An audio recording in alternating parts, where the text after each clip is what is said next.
65 expeditions and counting, and the goal is to do 100 expeditions by 100 years old. This is what I've called the Polar Bear Fang, and I've been trying to get to this tower for 10 years. For a climber, this is as good as it gets as far as unclimbed, untouched. This was a unique trip because I'd planned to go solo, and my younger brother said, "Hey, I'd love to go on this trip."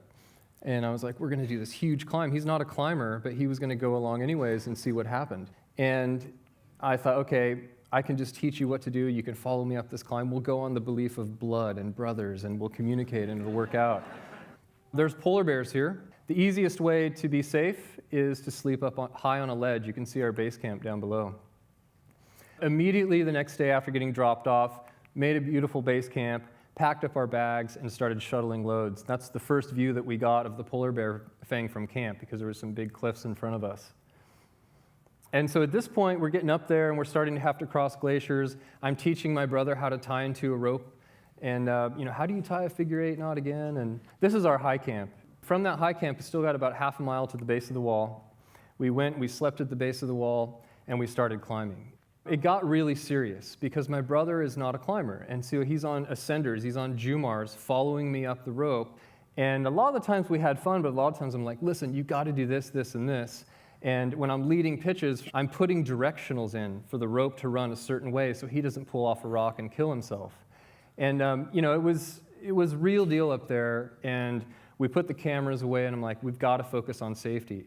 There were 3 different times I had to switch routes because it was just too loose and dangerous. There were 2 times where I talked to him about it and said, we might have to bail. It might be too dangerous. And honestly, my mom, she would kill me if something happened to the baby brother, to the youngest.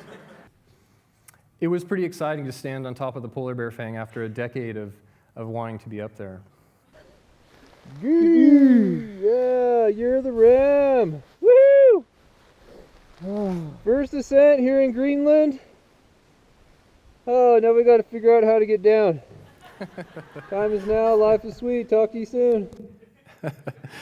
He was a good sport to wear the Year of the Ram mask, but the summit is pretty powerful. And I mean, there is an incredible feeling about standing on a summit in a fjord, an area that's unexplored, a climb that's, a new climb, a first ascent. It's really a powerful feeling. And to share it with my brother, we're very close, we always have been. It was such a magical moment to be up there with him, and it was just incredible.